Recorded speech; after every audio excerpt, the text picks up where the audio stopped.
បើសិនជាអ្នកទាំងអស់គ្នាមិនជួយខ្លួនឯងគ្មានអ្នកណាគេមកជួយអ្នកទាំងអស់គ្នាទេចាសសួស្តីបងប្អូនទាំងអស់គ្នាជួបគ្នាជាថ្មីនៅវីដេអូមួយដែលតាក់ទងជាមួយនឹងកុំព្យាយាមរងចាំអ្នកណាគេឲ្យមកជួយយើងទាំងអស់គ្នាបើសិនជាយើងមិនជួយខ្លួនឯងនិយាយទៅគឺខ្ញុំសូមនិយាយពីបទពិសោធន៍របស់ខ្ញុំផ្ទាល់នៅពេលដែលខ្ញុំចែករំលែកទៅតាមវីដេអូតាម social media គឺខ្ញុំគឺនិយាយពីខ្លួនខ្ញុំអត់និយាយពីអ្នកដទៃទេហើយក៏ចេញជាពីបទពិសោធន៍របស់ខ្ញុំផ្ទាល់នៅពេលដែលខ្ញុំធ្វើការបងប្អូនខ្ញុំមានគោលបំណងមួយគឺការចែករំលែកបទពិសោធន៍ដែលខ្ញុំមានណាដូចជារឿងការងារក៏ដូចជារឿងកូនក៏ដូចជារឿងគ្រួសារទៅកាន់បងប្អូនទាំងអស់គ្នាគឺខ្ញុំមានគោលដៅហើយខ្ញុំចង់ចែករំលែកណាក៏ប៉ុន្តែពាក្យមួយលេសរបស់ខ្ញុំគឺខ្ញុំមិនទាន់មានពេលវេលាគ្រប់គ្រាន់លេសនេះគឺធ្វើឲ្យខ្ញុំខាតបង់ជាច្រើននៅបទពិសោធន៍ជាច្រើនបើសិនជាខ្ញុំចាប់ផ្ដើមធ្វើនៅពេលនោះណាប្រហែលជាខ្ញុំបានចែករំលែករឿងជាច្រើនទៅកាន់បងប្អូនទាំងអស់គ្នាឥឡូវគឺខ្ញុំផ្លាស់ប្ដូរខ្លួនឯងហើយគ្មានទេលេសនៅក្នុងខ្លួនរបស់ខ្ញុំបើសិនជាខ្ញុំចង់ធ្វើអីមួយគឺខ្ញុំត្រូវតែចាប់ផ្ដើមធ្វើឥឡូវហ្នឹងដោយសារខ្ញុំ reflection ឬក៏ឆ្លុះបញ្ចាំងពីខ្លួនឯងជារៀងរាល់ថ្ងៃខ្ញុំមានសភៅរបស់ខ្ញុំមួយនៅពេលណាដែលខ្ញុំខុសអារម្មណ៍ខ្ញុំខុសពីក្រឹតប្រក្រតីឬក៏ការគិតរបស់ខ្ញុំខុសពីក្រឹតប្រក្រតីគឺខ្ញុំតែងតែសេវាចេញហើយដាក់មូលហេតុអីបានជាខ្ញុំមានអារម្មណ៍ចឹងហើយហេតុអីបានជាខ្ញុំអត់ធ្វើវាគឺខ្ញុំតែងតែឆ្លុះបញ្ចាំងរៀងរាល់ថ្ងៃសម្រាប់ខ្លួនឯងដោយសារខ្ញុំមានបទពិសោធន៍ខាតពេលវេលាពីមុនមកហើយខ្ញុំអត់ចង់ឲ្យខាតពេលវេលាដូចពីមុនទៀតទេនៅពេលដែលខ្ញុំចង់ធ្វើអីមួយ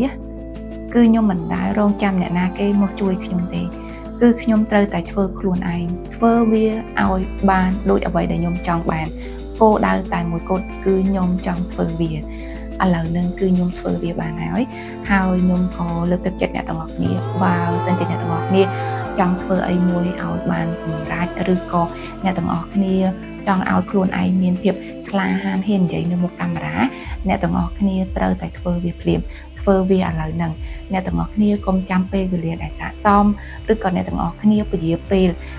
កាលណាអ្នកទាំងអស់គ្នាពជាពេលកាន់តែយូរធ្វើឲ្យអ្នកទាំងអស់គ្នាមានលេសកាន់តែច្រើននៅក្នុងខ្លួនហើយការពជាពេលនឹងធ្វើឲ្យអ្នកទាំងអស់គ្នាមិនសម្រេចគោលដៅដូចខ្ញុំពីមុនអញ្ចឹងហើយចំណារីតាខ្មែរបង្កើតឡើងដើម្បីលើកទឹកចិត្តអ្នកទាំងអស់គ្នានៅពេលអ្នកទាំងអស់គ្នាចង់ឲ្យមានភាពក្លាហានហ៊ាននិយាយនៅមុខកាមេរ៉ាចង់ឲ្យអ្នកទាំងអស់គ្នា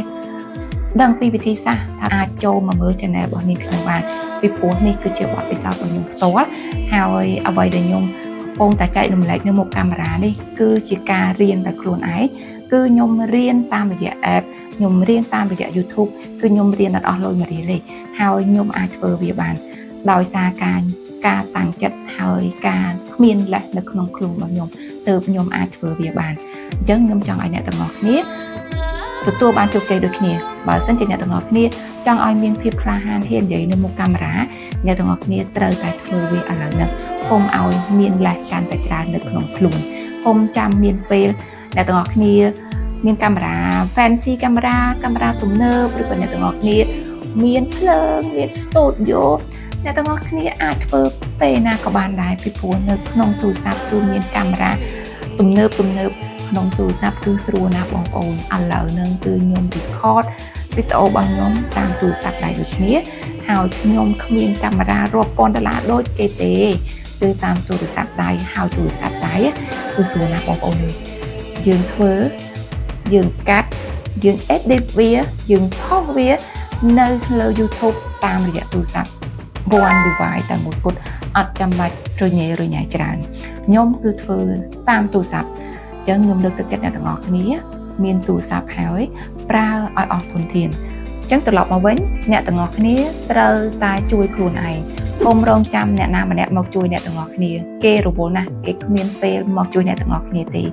ធ្វើខ្លួនឯងសម្រាប់ខ្លួនឯងលទ្ធផលទទួលបានជារបស់ខ្លួនឯងអញ្ចឹងអរគុណអ្នកទាំងអស់គ្នាដែលបានតាមដានវីដេអូរបស់នេះខ្ញុំតាំងពីដើមរហូតដល់ចប់សង្ឃឹមថាអ្នកទាំងអស់គ្នាទទួលបាននៅបទពិសោធន៍ហើយក៏យកទៅអនុវត្តដើម្បីឲ្យអ្នកទាំងអស់គ្នាមានកម្លាំងចិត្តក្នុងការធ្វើវាចា៎អរគុណ